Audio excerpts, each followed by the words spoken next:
wabarakatuh. Selamat sore anak-anak. Bagaimana kabarnya hari ini? Sehat?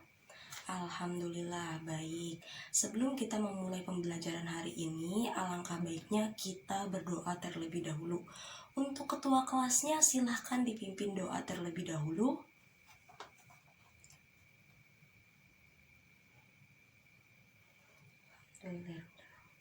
Baik, sebelum Ibu memulai pembelajaran, Ibu akan melakukan presensi terlebih dahulu. Bagi nama yang Ibu panggil, dimohon untuk angkat tangan dan bilang hadir. Rini, Rudi, Dandi, Juki, Andi. Alhamdulillah, untuk hari ini semuanya hadir. Nah, baik, Ibu akan menyajikan 2 video kepada kalian. Nah, Ibu mohon kalian memperhatikan video tersebut dengan seksama. Berikut video yang Ibu sajikan. Everybody should get used to fail, but not get used to be accepted by other people. The thing I learned is that don't give up. My opportunity has not come yet. When everybody complain, that is the opportunity.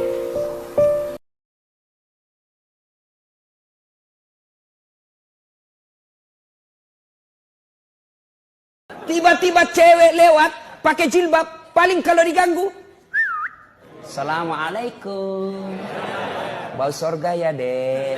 Paling itu. Tapi kalau yang kelihatan dadanya, kelihatan pahanya, tinggi sebelah, cewek jungkir balik dong.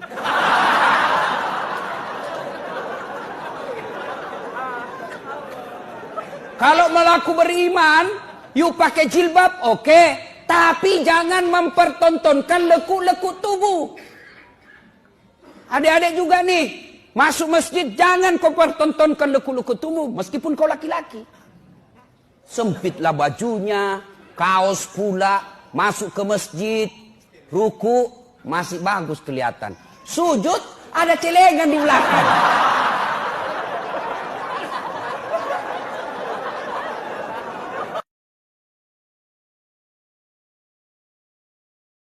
Setelah menonton video tersebut, menurut kalian kegiatan apa sih yang sedang mereka lakukan?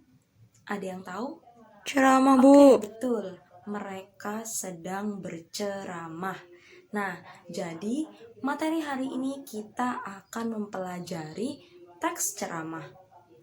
Tujuan pembelajaran hari ini, kalian diharapkan mampu untuk menentukan unsur-unsur di dalam teks ceramah, baik isi, informasi, dan kebahasaan, maupun menyusun bagian-bagian penting dalam permasalahan aktual di dalam teks ceramah, serta memiliki sikap nasionalis, religius, integritas, dan gotong royong. Apa yang ada di dalam pikiran kalian ketika kalian mendengar kata ceramah? Nah, kira-kira kalian pernah mendengar ceramah di mana? Apakah di aula, sekolah, masjid, lapangan, atau mungkin kalian pernah diceramahi guru BP? Nah, menurut KBBI, ceramah adalah pidato oleh seseorang di hadapan banyak orang mengenai suatu hal, pengetahuan, dan sebagainya. Nah, dari pengertian tersebut, banyak orang yang berkesimpulan bahwa ceramah sama dengan pidato dan khutbah. Benar tidak ya dari pernyataan tersebut? Nah, sebenarnya pidato, ceramah, dan khutbah memiliki inti yang sama. Semuanya masuk ke dalam aktivitas public speaking, yaitu berbicara di hadapan banyak orang.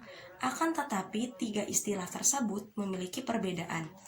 Perbedaan pidato, ceramah, dan khutbah yaitu bisa kita lihat dari topik pembicaraannya. Nah, topik pembicaraan pidato itu bersifat umum, sedangkan topik pembicaraan khutbah itu biasanya tentang keagamaan tertentu.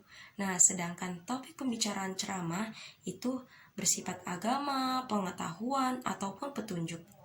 Nah, perbedaan yang lainnya bisa kita lihat yaitu pidato dilakukan pada acara atau tempat tertentu. Nah, sedangkan khutbah itu dilakukan biasanya di dalam tempat ibadah. Nah, sedangkan ceramah itu biasanya dilakukan di dalam tempat ibadah, di aula sekolah, di lapangan, di majelis, dan lain-lain. Perbedaan yang terakhir bisa kita lihat yaitu pidato dan khutbah tidak terdapat interaksi antara pendengar dengan pembicara. Nah, sedangkan ceramah itu terdapat interaksi atau tanya jawab antara pendengar dengan pembicara. Nah, dapat kita simpulkan bahwa teks ceramah adalah teks yang berisi pemberitahuan, penyampaian suatu informasi, baik pengetahuan maupun informasi untuk disampaikan oleh orang banyak, oleh pakar yang menguasai bidangnya.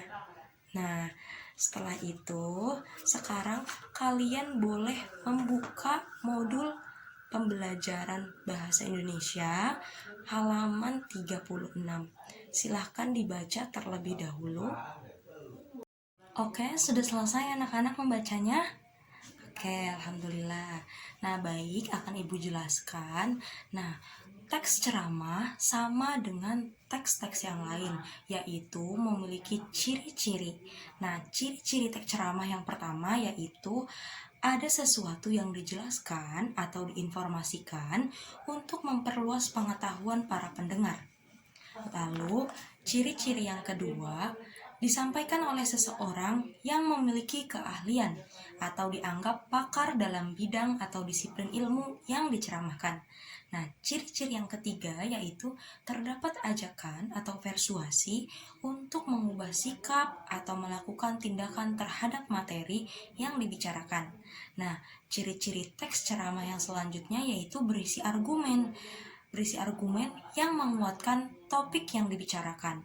Nah, ciri-ciri selanjutnya yaitu memiliki fakta dan data yang memperkuat argumen dalam teks. Dan ciri-ciri teks ceramah yang terakhir yaitu terdapat komunikasi dua atau banyak arah antara pembicara dan pendengar, yaitu berupa dialog ataupun tanya jawab. Nah, jenis-jenis ceramah juga terbagi menjadi dua. Yang pertama ada ceramah umum dan yang kedua ada ceramah khusus. Nah, jenis ceramah yang pertama yaitu ceramah umum. Ceramah umum ini adalah ceramah yang ditunjukkan kepada halayak umum atau masyarakat luas. Di dalam ceramah umum ini keseluruhannya bersifat umum. Nah, tidak ada batasan-batasan apapun, baik dari segi audiensnya mau tua, mau muda, mau agamanya apa, dan lain-lain. Nah, jenis ceramah yang kedua yaitu ada ceramah khusus. Ceramah khusus ini adalah ceramah yang ditunjukkan kepada halayak tertentu. Sifatnya itu khusus, baik itu materinya maupun pendengarnya atau audiensnya. Contohnya yaitu peringatan 1 Muharram dalam agama Islam. Lalu di dalam teks ceramah ada unsur-unsur ceramah. Nah, unsur-unsur ceramah ini terbagi menjadi 5. Yang pertama ada penceramah, kedua ada pendengar atau audiens, yang ketiga ada materi, yang keempat ada metode ceramah, dan yang terakhir ada media ceramah. Oke, di dalam teks ceramah terdapat unsur-unsur ceramah. Nah, unsur-unsur ceramah tersebut antara lain. Nah, unsur yang pertama yaitu ada penceramah. Penceramah ini yaitu orang yang melakukan kegiatan ceramah. Nah, untuk menjadi seorang penceramah nih, kita wajib atau seorang penceramah ini wajib memiliki ilmu yang mumpuni terhadap materi yang akan diberikan kepada audiens. Lalu, unsur yang kedua ya ada pendengar atau audiens. Pendengar atau audiens ini merupakan orang yang akan menerima nasihat dan petunjuk dari penceramah. Lalu unsur yang ketiga yaitu ada materi. Materi yang akan diberikan dalam ceramah dapat berasal dari ajaran-ajaran suatu agama. Nah, ceramah yang baik biasanya adalah ceramah yang mampu atau sanggup membuat pendengar terdorong dan tergugah untuk melakukan nasihat-nasihat yang telah diberikan si penceramah. Lalu unsur yang keempat ada metode ceramah. Metode ceramah ini dibagi lagi menjadi 4, yaitu ada impromptu, metode ceramah tanpa adanya persiapan. Yang kedua ada menghafal, yaitu metode ceramah yang sudah melakukan persiapan akan tetapi selanjutnya dihafalkan. Nah, metode ceramah yang ketiga yaitu membaca naskah, yaitu metode ceramah yang membaca naskah lengkap. Lalu, metode ceramah yang terakhir ada ekstemporan, yaitu metode ceramah yang menuliskan pokok-pokok pikiran dengan catatan pengingat. Nah, unsur yang terakhir yaitu ada media ceramah. Media ceramah ini adalah media yang digunakan atau untuk menyampaikan atau untuk menjelaskan materi kepada pendengar. Media yang digunakan biasanya bisa secara langsung atau tatap muka, bisa juga melalui sarana komunikasi atau melalui media elektronik seperti TV, radio, maupun media digital atau internet. Oke, materi selanjutnya yang akan kita pelajari yaitu menyusun bagian-bagian penting dalam ceramah. Nah, bagian-bagian penting di dalam ceramah yang pertama yaitu terdapat salam pembuka yang berisi sapaan kepada hadirin atau pendengar.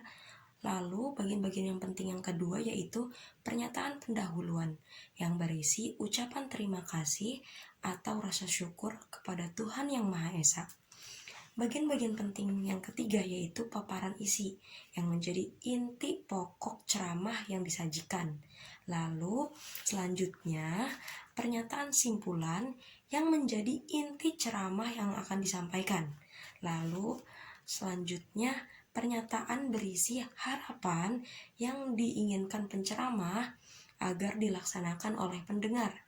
Nah, bagian-bagian penting yang terakhir yaitu penutup yang berisi ucapan terima kasih dan meminta maaf dan salam penutup.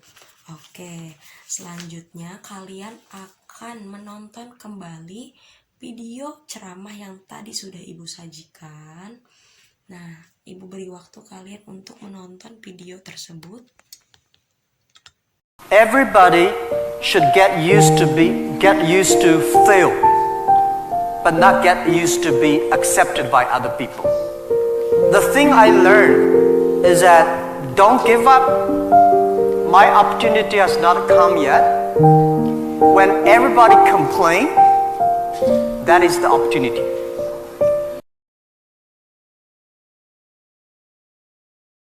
Oke, setelah kalian menonton video tersebut, kita akan menentukan unsur-unsur dalam ceramah, isi, informasi, dan kebahasaan. Nah, kita akan menentukannya bareng-bareng. Nah, menurut kalian, jenis ceramah tersebut itu masuk ke dalam jenis apa? Jenis ceramah umum, Bu. Oke, pintar. Lalu, yang kedua, menurut kalian, informasi penting apa yang disampaikan di dalam ceramah tersebut? Ada yang tahu? Oke, Juki, apa? Kita tidak boleh menyerah dalam keadaan apapun, Bu. Ya, betul, pintar. Lalu yang ketiga, nah, menurut kalian, metode ceramah apa yang disampaikan di dalam video tersebut? Ada yang tahu? Oke, Rodi, silahkan. Apa jawabannya? Menggunakan metode menghafal, Bu. Pintar sekali. Baik. Oke anak-anak, alhamdulillah kalian semuanya sudah bisa menentukan unsur-unsur teks ceramah, informasi, isi, dan kebahasaan di dalam teks ceramah. Nah, sekarang ada yang sudah bisa atau ada yang bisa untuk menyimpulkan terkait pembelajaran materi hari ini? Ada yang bisa? Oke, nah kesimpulan pembelajaran hari ini yaitu ceramah adalah pidato yang bertujuan untuk memberikan nasihat dan petunjuk-petunjuk sementara audiens yang bertindak sebagai pendengar. Nah, dapat kita artikan bahwa ceramah sebagai bentuk dakwah yang berarti menyampaikan ajaran-ajaran nasihat, mengajak seseorang dengan melalui lisan. Oke, karena sebentar lagi bel pulang. Nah, sebelum mengakhiri pembelajaran hari ini, Ibu akan memberikan tugas kepada kalian. Nah, kalian harus mencari satu video ceramah, lalu kalian tentukan unsur-unsur ceramah, isi, informasi, dan kebahasaan di dalam ceramah tersebut. Nah, lalu dikumpulkan minggu depan. Oke, paham semuanya? Alhamdulillah, baik. Ibu akhiri pembelajaran hari ini. Semoga pembelajaran hari ini bermanfaat untuk kita semua. Jaga kesehatan. Wassalamualaikum warahmatullahi wabarakatuh.